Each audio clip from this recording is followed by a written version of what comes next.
Good morning, dear students. I hope you all are doing fine there at home. And again, we are here for our next history session.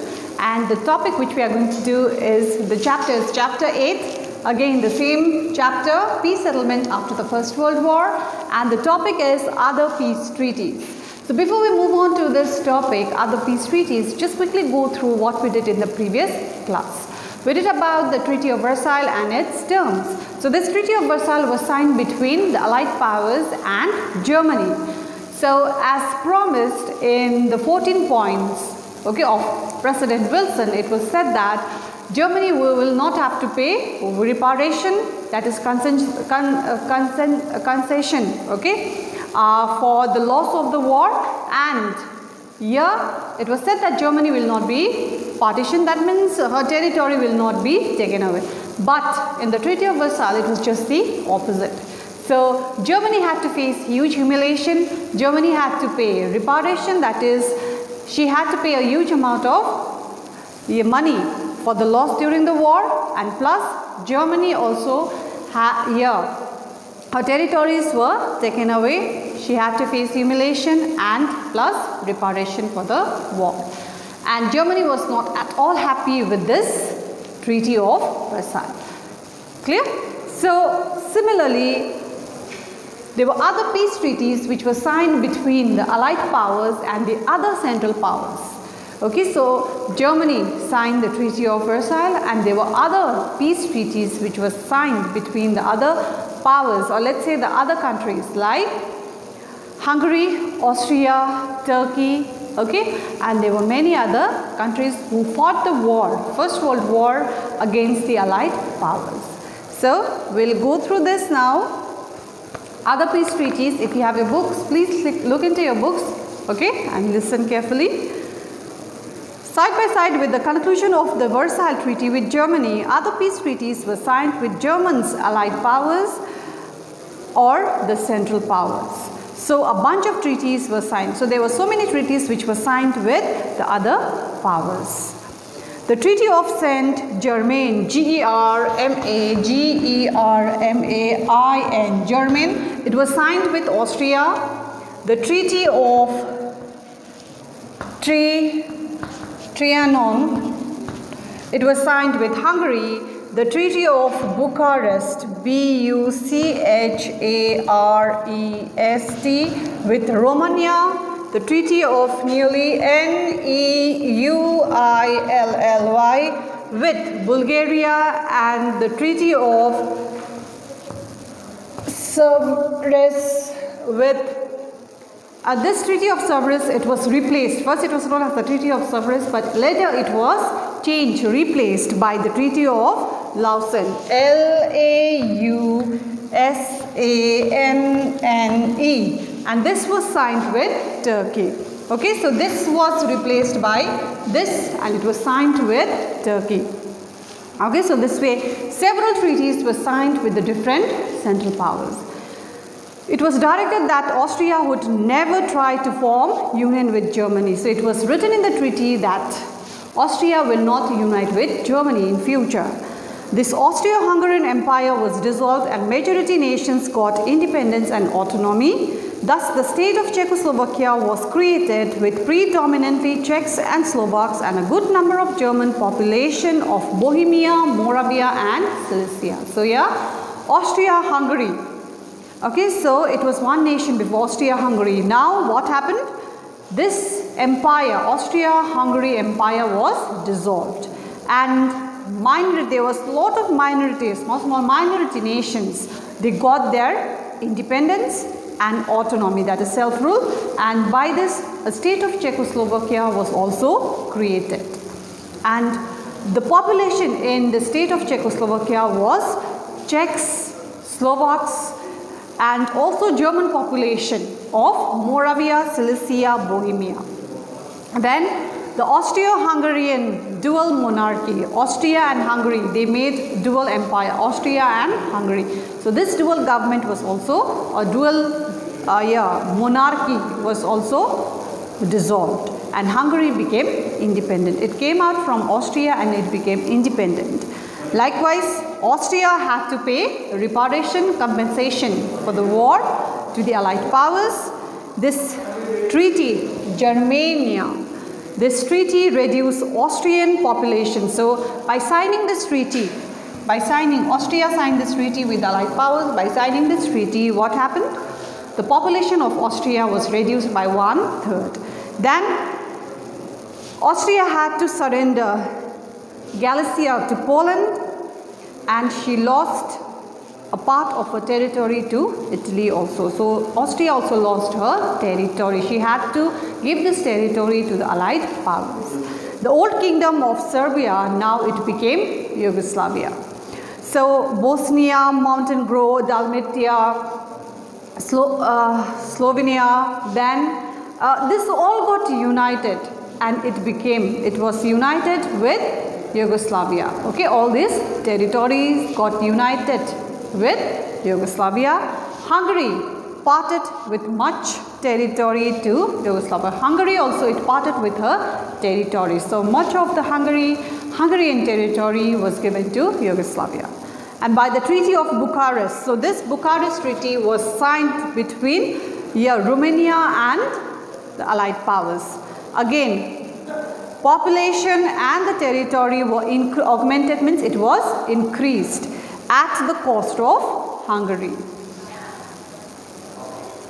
Okay, Bukovina, Bessarabia, they were united with Romania.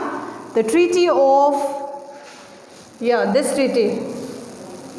So here again this treaty was signed with whom? This treaty was signed with Hungary. And now again this treaty, by this treaty which was signed between the Allied powers and Hungary, here Slovaks, Magyars, they were separated from Hungary to make the kingdom of Czechoslovakia. Okay, so Hungary also lost her territory, and this territory of Hungary, it was given to Czechoslovakia, which was a new, let's say a new region or kingdom which was set up. Croats also, they joined with Romania, and she was reduced to less than half of her precise war. So this way many of the territories, okay, the central powers, let's say Hungary, okay, Romania, they lost their population. Austria. Then the new Turkish government refused to sign. So in Turkey there was a new government which was set up, and this new government refused to sign this Treaty of Sevres. Okay, this Treaty of Sevres which was signed between this treaty was refused by the government of Turkey. And at the last point, there were a lot of disputes between the Allied powers and the Turkish government, and finally a Treaty of Lausanne, Lausanne was signed between the Turkish government and the Allied powers. So Turkey, after signing this treaty, the Treaty of Lausanne, Turkey became independent sovereign state with a new boundary. So Turkey became independent.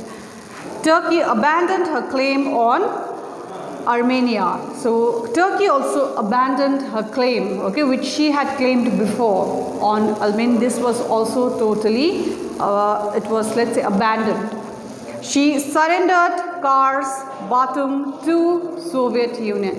That is, she surrendered her territories. Okay, few of her territories were surrendered to Russia. Turkish claim on Arabia was lost. So Turkish claim on Arabia was also lost after signing this treaty. The Arab countries of Syria, Palestine, Iraq and Arabia were brought under the League of Nations. So the Arab countries like Serbia, Palestine, Iraq and Arabia, it was now under whose control? It was brought under the League of Nations, and it was granted to Anglo-French powers at mandates. Then Arab nationalism was recognized as a historical force. Okay, so by signing this treaty, Turkey also lost most of her territory. Are you clear? So the other peace treaties were the treaties which were signed between the Allied powers and the other Central Powers. Germany signed the Treaty of Versailles. Apart from Germany, the other countries, the other kingdoms, those who fought the war against the Allied powers, they had to sign the other peace treaties, and these were the treaties which were signed between the Allied powers and the other Central Powers apart from Germany. Okay, by this the Central Powers also like Austria, Hungary, Turkey, okay, lost most. Romania, they lost their territories. Now the second topic which we are going to do today is the German objection. Okay, so as I told you before, Germany was not happy with this Treaty of Versailles. So why? Because of these reasons. So see here. Germany criticized the Versailles Treaty as the grave injustice done to her. So for Germany, this Treaty of Versailles was an injustice. She used choicest words to express her contempt for the treaty. In her opinion, it was a dictated peace. That means this treaty was totally dominated. It was like a dictator form of treaty, like it was totally under the control of this treaty, dominated Germany. Okay, because Germany, it was promised that it would not get, the territories will not be partitioned, there will be no partition, she will not face humiliation, okay, she did not have to pay reparation, but it was just the opposite. Because it was imposed on Germany by the victorious allies, she was not invited to join the peace conference. So she was not also invited to join the peace conference. She was not permitted to discuss the terms of the treaty. She did not have the freedom to discuss this treaty. So this treaty was just imposed on her. Her delegates, her representatives were given the option to either sign the treaty or face aerial bombardment, that means air attack on Germany. Okay, so this treaty was forced to Germany. Germany willingly did not sign this. Okay, so it was said that either Germany had to sign this treaty or face attack from the Allied powers. Having no other way, the German delegates signed the treaty under protest. Hence, Germany protested that the treaty was one-sided and unjust. It was a Machiavellian. Machiavellian means this attempting to achieve the goal by cunning method. So it is said that the Allied powers, Germany thought that the Allied powers used cunning method to win or to get this treaty signed, okay, by Germany. So Germany thought that this treaty was unjust. So Germany was not happy with this treaty. She had no moral obligation to respect the treaty imposed on her without her consent. So Germany was not at all happy, and she did not want to respect this treaty because it was signed without her will or consent. Germany objected that a grave injustice was done by partitioning her frontier area by transferring them arbitrarily to her neighbors. German population as a result was separated from their fatherland and compelled to live as minority in neighboring countries. So Germany lost her population. Okay, when we did the Treaty of Versailles, it is said that most of the territories was again given to the other, it was joined with other territory, let's say. So Germany lost her population, and it is said that it was separated, her population was separated from their fatherland. And in the other states, or let's say in the other countries, Germany was like a minority.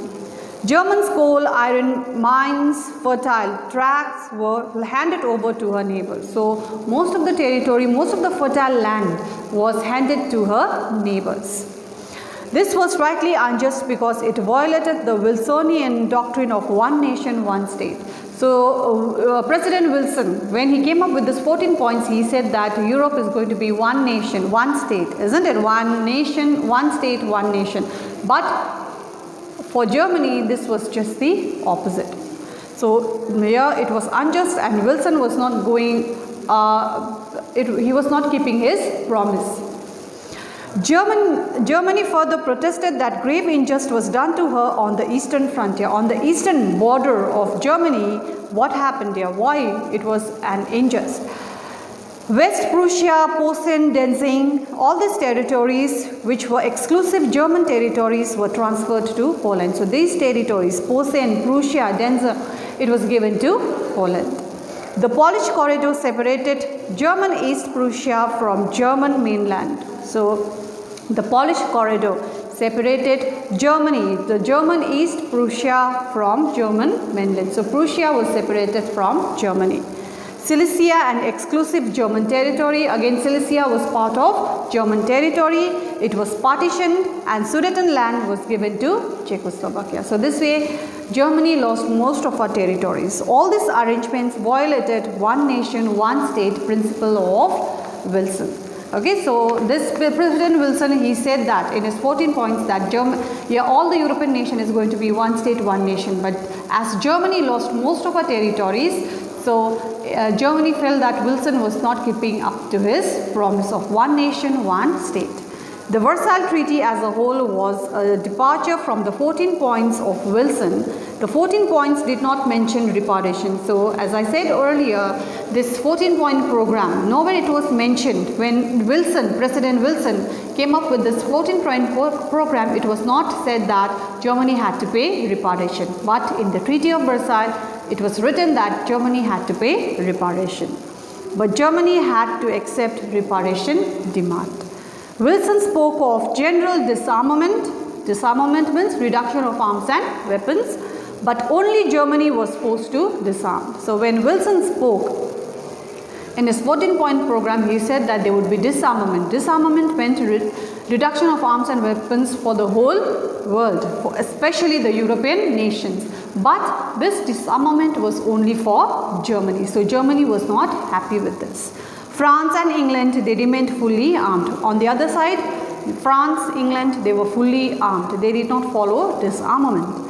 Germany was only decolonized while France and Britain multiplied their colonies. On the other side, Germany, her territories were given, isn't it? It was taken away.